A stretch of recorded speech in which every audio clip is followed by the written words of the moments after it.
अस्सलाम वालेकुम फ्रेंड्स, आप देख रहे हैं हमारा यूट्यूब चैनल अलमक्का टेक एंड बिजनेस हब। आज की इस वीडियो में हम आपसे शेयर करते हैं रोज़ाना की बुनियाद पे कारोबारी मार्केट से में मौसूल होती हुई अहम तरीन खबरें, दुनिया की तेज़ी से बदलती हुई इकॉनमी और उस पर हमारा तज्जिया। इसी के साथ आपको आगाही दी जाती है कि नेक्स्ट 12 आवर तक बिटकॉइन की मुमकिन हद तक सूरत हाल क्या हो सकती है। तो दोस्तों, आज है कारोबारी हफ्ते का पहला दिन और हफ्ते का पहले दिन का आगाज़ होते ही मार्केट में बड़ा चेंज दिखाई दे रहा है डोमिनेंस की शक्ल के अंदर।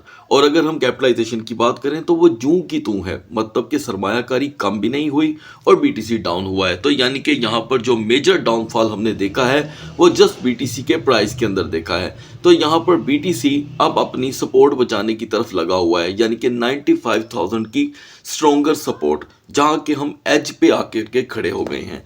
तो दोस्तों, आज की मार्केट बहुत इंटरेस्टिंग होगी क्योंकि आल्ट कॉइन ने आज बदलनी है अपनी करवट और हमें आल्ट कॉइन की नेक्स्ट पोजीशन के बारे में पता होना चाहिए। क्योंकि अगर ये डोमिनेंस ना फॉल करता तो मैं आज की वीडियो में आपको बता रहा होता कि मार्केट क्रैश कर गई है और आल्ट कॉइन का हो गया है सत्यानाश। तो दोस्तों, मार्केट का तज्जिया तो ऑन ही रहेगा, लेकिन इसी के साथ साथ मैं आपके साथ दो खबरें शेयर करने वाला हूं, बड़ी ही अहम। तो इससे पहले आपने क्या करना है, वीडियो को करना है लाइक, चैनल को करना है सब्सक्राइब। अगर आप चाहते हैं कि आने वाले दिनों में आपसे हमारी किसी भी एक वीडियो का नोटिफिकेशन मिस ना हो तो बेल आइकन के बटन के साथ साथ ऑल के बटन को भी क्लिक कर दीजिएगा। तो दोस्तों, वीडियो को लाइक करना आपने नहीं भूलना। उसकी एक मेजर रीजन मैं आपसे और शेयर करने लगा हूं। पहले इंटरनेट के रोले थे पाकिस्तान के अंदर, ठीक है, क्योंकि मैं जब भी कंट्री से बाहर होता हूँ मुझे ये खबरें मिलती रहती हैं। तो अब इंटरनेट के साथ साथ यूट्यूब को भी मसाइल का सामना है। यानी कि बहुत से व्यूअर का कमेंट सेक्शन में कहना था कि उस्मान भाई, हमें तो यूट्यूब यूज़ करने के लिए वीपीएन यूज़ करना पड़ रहा है। तो दोस्तों, अगर लेट्स सपोज आप ये काम कर भी रहे हैं तो प्लीज़ मेरी आपसे एक रिक्वेस्ट होगी कि ड्यूरिंग द वीपीएन आप अपनी एक्सचेंजेस को जो है वो क्लोज कर सकते हैं, मतलब कि उसे यूज़ मत करें। अगर आपका वीपीएन एक्सचेंज में डिटेक्ट हो गया तो आपका अकाउंट बंद हो जाएगा। तो कोशिश करें कि वीपीएन यूज़ करते वक्त आप अपने जो अकाउंट्स होते हैं उनको लॉग ऑफ कर दिया करें, लेकिन लॉग ऑफ करने से पहले भी आप अपना पासवर्ड ज़रूर याद रखिएगा, वरना मोस्टली लोग जब लॉग ऑफ करते हैं तो वो बेचारे दोबारा अपना लॉग इन भी नहीं कर पाते क्योंकि पासवर्ड याद ही नहीं होता। तो दोस्तों, इट्स वेरी प्राइवेसी, आप इन चीज़ों का ख्याल रखें और ये जो YouTube के मसाइल हैं ये आने वाले दिनों में इंशाल्लाह हल हो जाएंगे। तो दोस्तों, बढ़ते हैं जल्दी से खबरों की तरफ। तो दोस्तों, एलॉन मस्क जो इस वक्त पूरी फॉर्म में आए हुए हैं, उन्होंने यहाँ पर फिर से एक बात उठाई। Elon Musk says again asked to the block OpenAI illegal conversation to the profit models. ठीक है जी, यानी कि ऐसे तमाम मॉडल्स जो एआई की बेस के ऊपर मार्केट में यूज़ हो रहे हैं उनको ब्लॉक करने की फिर से तजवीज़ पेश की है एलॉन मस्क में। दोस्तों, मैं यहाँ पर एक ज़ाती तज्जिया शेयर करना चाहूँगा। ये मेरा ज़ाती होगा, आप इसे इख्तलाफ कर सकते हैं। मैं अंडरलाइन इस बात को इसलिए कर रहा हूँ कि आपको पता हो कि ये उस्मान भाई की ज़ाती राय है, ये खबर नहीं है। देखें गाइस, ये जो बिजनेसमैन होते हैं ये बड़े तेज़ होते हैं। एक तरफ एक चीज़ को प्रमोट करते हैं, दूसरी तरफ अपने आप को साइड ऑफ रखने के लिए उसके बारे में गलत बातें भी करते रहते हैं। आप अच्छी तरह जानते हैं कि जब वर्ल्ड कॉइन आया था WLD, उसने आते ही मार्केट में धूम धड़ल्ला कर दिया था और बहुत अच्छी ट्रेड दे रहा था, बड़ी दुनिया ने उससे अर्न किया। लेकिन वर्ल्ड कॉइन अचानक क्यों गिर गया? क्योंकि जनाब एलॉन मस्क ने उसकी बुराई की। इन्होंने कहा जी ये जो ओपन एआई है इसको बंद करें, ये करेगा, ये वो करेगा। मतलब इन्होंने काफ़ी पॉइंट उठाए जो कि सच्चे भी थे, मैं नहीं कहता कि गलत है। क्योंकि देखें दोस्तों, deep fake videos, voice deep fake videos और एंटी कंपेटिटिव प्रैक्टिसेस जो हो रही हैं वो सारी एआई के थ्रू हो रही हैं। लेकिन आने वाले वक्तों में आपको इसके ऊपर औजार भी देखने को मिलेंगे ऐसे जो इस चीज़ को पकड़ लिया करेंगे, लेकिन मसाइल बढ़ रहे हैं। अच्छा, दूसरी तरफ ये कहते हैं कि जी एआई ये है, वो है, फलां टिंग है, और कहीं ना कहीं उसकी प्रमोशन के अंदर अमेरिका में कहीं ना कहीं उसकी समझ लें जो छोटे छोटे वो होते हैं, गेट टुगेदर होते हैं, उसके अंदर भी ये देखे जाते हैं। ठीक है जी, तो कहीं ना कहीं इनका कंट्रीब्यूशन भी रहता है और कहीं ना कहीं ये उसको पॉइंट आउट भी करते हैं। और अभी फिलहाल इनका ये कहना है, माइक्रोसॉफ्ट के साथ Musk accuse OpenAI its CEO Sam Altman, president Greg Brockman and the stakeholder Microsoft of violating terms of Musk foundational contribution to the charity according to his motion for primarily injection filed on November 30th। ये 30 को दोस्तों इन्होंने एक दरख्वास्त दी थी। ठीक है जी, तो फिलहाल ये मसला चलता रहेगा, ये ख़त्म नहीं होना। और इनकी ये जो कॉन्वर्सेशन है ये कभी नहीं तो कभी हाँ कभी ना वाला हिसाब है। कभी आपको वर्ल्ड कॉइन या एआई से रिलेटेड कॉइन के अंदर पंप भी दिखा देगा और कभी इनकी ये नेगेटिव बातें उन टोकन को गिरा भी सकती हैं। तो इसके ऊपर दोस्तों आप नज़र रख के चलें। अब बढ़ते हैं जो इस वक्त हमें नई न्यूज़ देखने को मिल रही है माइकल सेलर की तरफ से। दोस्तों माइक्रोसॉफ्ट आजकल खबरों में है। देखें एलोन मस्क ने माइक्रोसॉफ्ट से जो रिलेटेड बात की, यहाँ पे माइकल सेलर कहते हैं Michael Saylor tells Microsoft its value could soar 5 trillion with bitcoin. यानी कि माइक्रोसॉफ्ट जो अपनी वैल्यू को बढ़ा रहा है वो 5 ट्रिलियन तक बिटकॉइन की मार्केट को लेकर के जा सकता है, ये इनका कहना है। अच्छा दोस्तों, मैं आज आपको एक क्लियर कट बात बता दूं, मेरा एक ज़ाती इरादा है कि मैं बहुत जल्द माइकल सेलर की ज़िंदगी के ऊपर एक आपके साथ वीडियो शेयर करूं। ठीक है, मैं इसलिए शेयर करना चाहता हूं कि आपको पता चले कि बिटकॉइन के पीछे इस बंदे का कितना बड़ा हाथ है। बहुत बड़ी वेल है ये बिटकॉइन की। ठीक है, और मेरे पास ऐसी बहुत सी न्यूज़ गुजरी हैं कान से, लेकिन मैंने आपसे शेयर नहीं की कि माइकल सेलर जो हैं वो इतनी बड़ी वेल्स हैं कि अगर वो अपना 25% बिटकॉइन सेल कर दें ना, सिर्फ 25%, तो बिटकॉइन जो है वो आसानी से 70,000 पे वापस आ जाएगा। बल्कि हो सकता है उसका पैनिक इसे 65 पे लेके आ जाए, लेकिन ये ऐसा करेंगे नहीं, इसलिए कि मेन होल्डर ही यही है। ठीक है, मैं आपको पहले भी बता चुका हूँ कि $27,500 से इन्होंने बाइंग स्टार्ट की थी। ठीक है, और अभी तक बाइंग की तरफ लगे हुए हैं। So Michael Saylor is the big whales of the market. बढ़ते हैं दोस्तों तज्जिए की तरफ। तो दोस्तों मार्केट जैसे कि हाथ से निकलती ही चली जा रही है। आप देख रहे हैं कि बिटकॉइन का 95,000 पे आकर स्टे हो गया है, और इथीरियम जो आज सुबह 3759 का हाई लगा कर आया है, इसके प्राइस में मैं देख रहा हूं कि करीब $140 की कमी हो गई है। तो मैं चाहता हूं कि आप बिटकॉइन इथीरियम का आज का जो लास्ट वाला तजिया होगा वो मिस ना करें। ठीक है जी, तो आगाज़ करते हैं दोस्तों यहाँ पर XRP से। XRP ने पछाड़ दिया है दोस्तों यहाँ पर USDT को, तीथर को। यह देखें तीसरे नंबर पे आ गया है XRP 133.85 की कैपिटलाइजेशन के साथ। लेकिन आप भूलिएगा मत, मैंने आपसे एक वीडियो शेयर की थी पिछले हफ्ते और आपको बताया था कि वेल्स XRP को धड़ाधड़ बाय कर रही है। दोस्तों अब ये मुझे नहीं पता कि आपने वो वीडियो देखी है नहीं देखी है, लेकिन आपको मैंने बता दिया था कि वेल्स एंट्री ले रही है। तो गाइस हमारी मिडनाइट की प्रेडिक्शन तो हुई कामयाब। वो तो शायद वीडियो जब हमने पब्लिश की उसी वक्त कामयाब हो गई थी, लेकिन अभी तेज़ी से मैं देख रहा हूँ कि XRP हाई लगा करके आया है। यहाँ पर मेरे पास जो डाटा मौजूद है उसमें 2.49 का, और अब इसके प्राइस गिर रहे हैं। तो दोस्तों एक बात इन में रखिएगा, मौजूदा हालात के अंदर XRP की जो सपोर्ट है वो 2.10 से 2.50 के दरमियान आपको देखने को मिलेगी। याद रखिएगा इसका रोटेशन का लेवल बढ़ रहा है, और आपके सामने जीता जागता मुंह बोलता सबूत है कि XRP now on 3rd number. This is the big change of the history in crypto. और यहाँ पर ये इसे पिछाड़ गया है टीथर को। अब सोचें कि XRP में इतना बड़ा चेंज ना हो। सोलाना दोस्तों, सोलाना की हमारी सपोर्ट थी 227 और रेजिस्टेंस थी 239। सोलाना ने दोस्तों हमें यहाँ पर लो दिया 226 का, हाई रहा 229 का। हमें $2 की ट्रेड मिली नेक्स्ट 12 आवर के लिए। सोलाना की सपोर्ट है दोस्तों 218, 218 टू 229 यानी कि 229। तो दोस्तों BNB की हमारी सपोर्ट थी 643 और रेजिस्टेंस 660 की। यहाँ पर BNB मिडनाइट से लेके अब तक 2 बार पंप हुआ और उसके बाद डंप, यानी कि 657 से ये पंप हुआ था, यानी कि हमारी सपोर्ट तो है उस वक्त यूटिलाइज हुई ही नहीं हुई थी।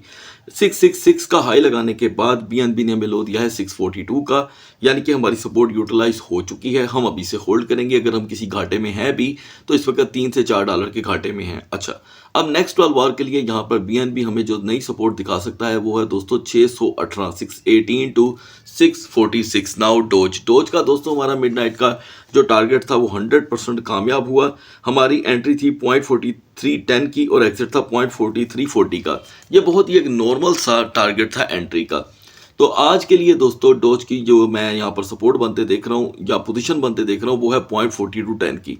अगर हम नेक्स्ट 30 मिनट में 0.4210 को ब्रेक कर देते हैं तो डोज आपको आसानी से 0.4130 तक का लो प्रोवाइड कर सकता है।